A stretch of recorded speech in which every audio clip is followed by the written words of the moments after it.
We'd be glad to take any questions.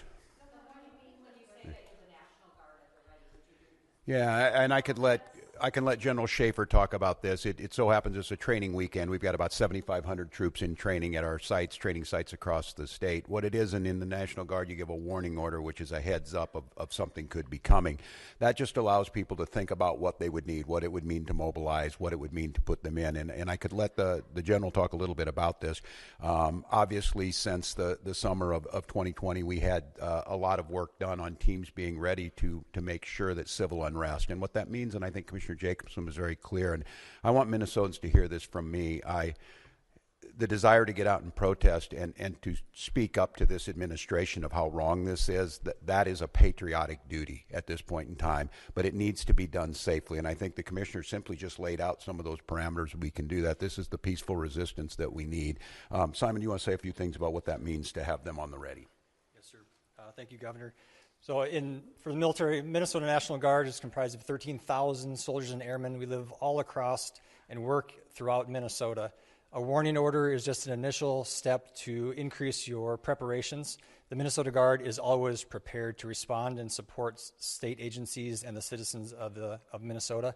So what that means for us today is just some additional checks on equipment that is ready at all times, and maybe some additional phone calls to service members who might be activated, but no activations. We are embedded with our state agencies here at the Operations Center to just continue parallel planning in the event that we are needed to support. Thanks, General. And I would make note, Mary, and to Minnesotans on this about the National Guard, they're there to protect you and protect your constitutional rights. These are our neighbors. They don't wear masks. They don't bust in from somewhere else. They're not here to cause hassles to you, or what we saw today, the tragedy. Having them at the ready to make sure, because when we see these types of things happen, and we saw it after the murder of George Floyd, there's folks that want to cause chaos. There's the disruptors in it. And while the vast majority of those protests were peaceful expressions of their First Amendment rights, there were those that destroyed property and put people at risk. The National Guard is there to make sure that peaceful protests are able to be done, and that those that want to do the destruction are stopped from doing that. Yes. What is your threshold for activating the National Guard? You're talking about large-scale demonstrations, but Yeah. the demonstrations at these ICE raids have been increasing in intention to the point where we saw one shot and killed today. Yeah, and I think apparently by a federal agent, not by Minnesotans who were there to express their First Amendment rights. I think we've seen this to have folks ready. The gatherings that were down there today, I think this shocked everyone. People showed up as they should. There's people putting flowers down on a memorial. There's people expressing their anger. It's just as these situations develop, we decide when we need to move these people out. And I think the local reporters know well on this.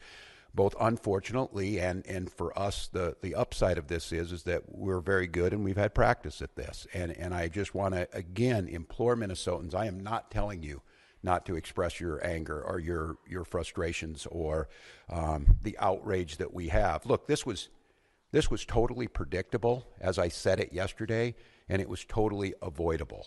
And I just want to remind you, too, that local law enforcement, we get no coordination.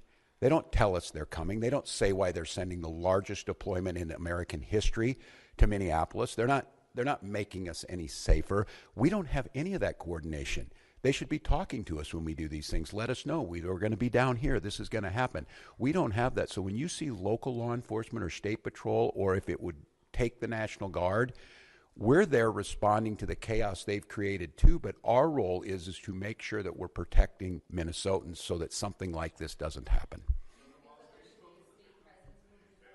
I have not. The question was, have I spoken to the individual's family? No, we do not have a definitive ID on this individual.